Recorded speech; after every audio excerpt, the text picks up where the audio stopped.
بسم اللہ الرحمن الرحیم۔ چلنے کے آداب۔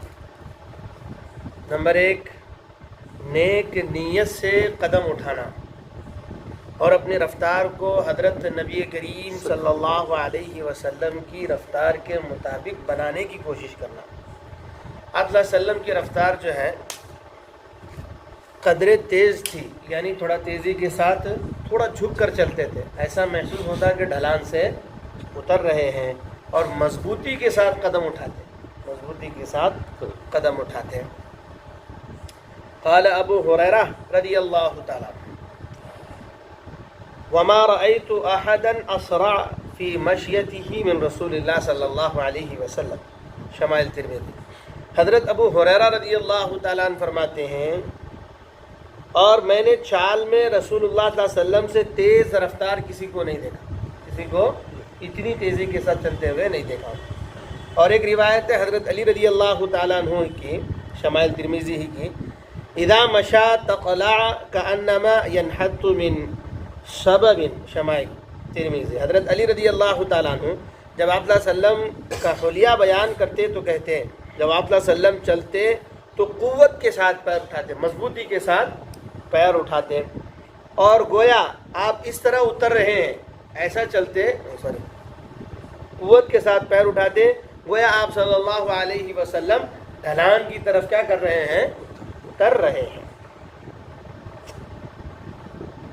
اس کے اندر ایک نوٹ بھی لکھا ہوا ہے، یہ کہ کوئی بھی مباح کام کیا جا رہا ہو تو شروع کرنے سے پہلے اچھی نیت کر لینا۔ کھانا کھانے کے لیے کوئی آدمی جا رہا ہے، آرام کرنے کے لیے جا رہا ہے، حلال روزی کمانے کے لیے جا رہا ہے، تو اس نیت کے ساتھ کہ بھئی کھانا کھانے کا اللہ کا حکم ہے، حلال روزی کمانا اللہ کا حکم ہے، نماز جانا اللہ کا حکم ہے، تو اس طرح سے جو ہے اللہ کا حکم ہے، اس لیے میں یہ کام کر رہا ہوں۔ اگر مباح کاموں کے اندر بھی وہ اچھی نیت کرے گا تو انشاءاللہ اس نیت کا اس کو ثواب بھی۔ نمبر 2، تواضع سے چلنا، تکبر سے نہ چلنا، اکڑ کر نہیں چلنا۔ قال اللہ تعالی ولا تمش فی الارض مرحا انک لن تخرق الارض ولن تبلغ الجبال طولا۔ اللہ تعالیٰ ارشاد فرماتے ہیں، زمین پر اکڑ کر مت چلو۔ اکڑ کر چلنے سے نہ تو تم زمین کو پھاڑ سکتے ہو، اور نہیں اکڑنے کی وجہ سے تم پہاڑوں کی بلندی کو پہنچ سکتے ہو، تو تمہارا اکڑنا کوئی فائدہ، اکڑ کر مت چلو، اللہ کو پسند نہیں ہے۔ چلنے میں بناوٹی خشوع نہیں کرنا، خواہ سکڑ سکڑ تو ایک دم خالی کا نہیں کرنا۔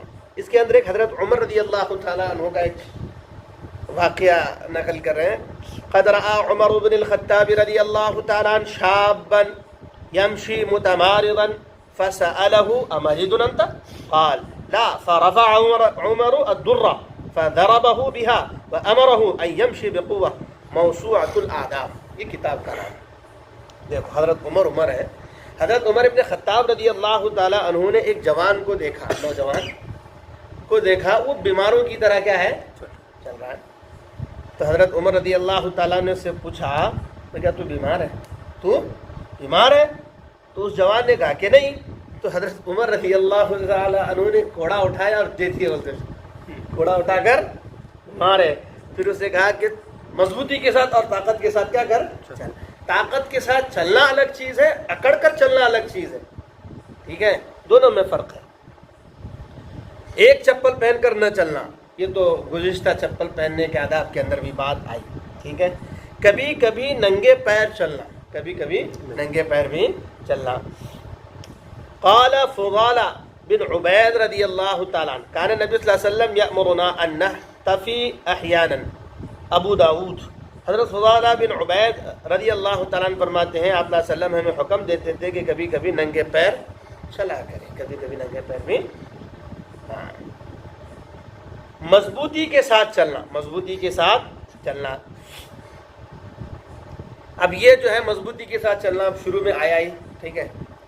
اس کے بعد ادب ہے بار بار پیچھے مڑ کر نہ دیکھنا، بار بار خالی نہیں دیکھنا، خالی نہیں دیکھنا۔ کان النبی صلی اللہ علیہ وسلم لا یلتفت وراءہ اذا مشى، صحیح الجامع۔ آپ صلی اللہ علیہ وسلم چلتے وقت بار بار پیچھے مڑ کر نہیں دیکھتے. اگر ضرورت محسوس ہو رہی تو پھر دیکھنے میں کوئی حرج نہیں ہے. کوئی پیچھے سے آنے والا تھا یا پھر کسی کا انتظار کر رہے ہیں, دیکھ رہے ہیں بار بار, تو اس کے اندر کوئی مسئلے کی بات نہیں ہے. لیکن خالی خالی پیچھے, اس لیے کہ بھائی آدمی جا رہا ہے, بار بار وہ پیچھے مڑ کر دیکھ رہا ہے, تو ظاہر سی بات ہے سامنے پتھر بھی آ سکتے ہیں, جانور بھی آ سکتا ہے, کچھ بھی ممکن ہو سکتا ہے, تو اس سے جو ہے جان کا اندیشہ آتا ہے. اس لیے جو ہے بار بار خالی خالی پیچھے مڑ کر نہیں دیکھنا.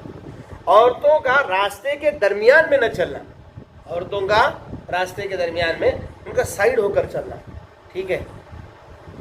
آپ صلی اللہ علیہ وسلم فرماتے ہیں, قال النبی صلی اللہ علیہ وسلم لیس للنساء وسط الطریق شعب الایمان. آپ صلی اللہ علیہ وسلم نے فرمایا عورتوں کے لیے راستے کے درمیان میں چلنا مناسب نہیں ہے. اس سے ایک بات یہ بھی پتہ چلتی ہے کہ بہت ساری جو ہے مکس ہی چلتے رہتے ہیں, ہاتھ لگنا, ایسی بہت ساری چیزیں ہوتی رہتی ہیں. ایسا نہیں ہونا چاہیے. اس لیے آپ صلی اللہ علیہ وسلم نے کیا فرمایا کہ راستے کے بیچ میں مت چلو, آپ کیا ہے سائڈ سے چلو, تاکہ آپ کو بھی تکلیف نہ ہو اور آپ کی وجہ سے دوسروں کو بھی پریشانی نہ آئے.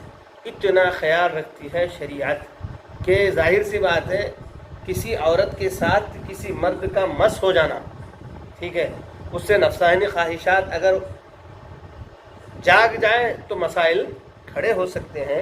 تو اتنی چھوٹی چھوٹی چیزوں کے بھی شریعت کیا رکھتی ہے, خیال رکھتی ہے کہ بھئی چلتے ہوئے جو ہے مس بھی نہ ہو, ٹچ بھی نہ ہو. اس لیے کیا کرو, آپ سائڈ سے چلو, ٹھیک ہے.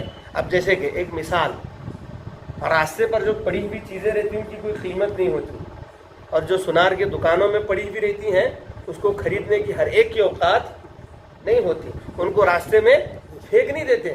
ہماری بچیوں کو اور ہماری مستوراتوں کو یہ سمجھنا چاہیے کہ ہم راستے پر وہ فٹ پاتھ پر پڑی ہوئی چیزیں نہیں ہیں 5-10 روپے میں جو مل جاتی ہیں اور کسی کو بھی مل جاتی ہیں, ایسا اپنے آپ کو نہیں بنانا چاہیے, بلکہ ایسا قیمتی بنانا چاہیے کہ ان کو لینے کے لیے بھی جو ہے اچھے اچھوں کی حالت پتلی ہو. اللہ صحیح معنی میں سمجھ کی توفیق عطا فرمائے.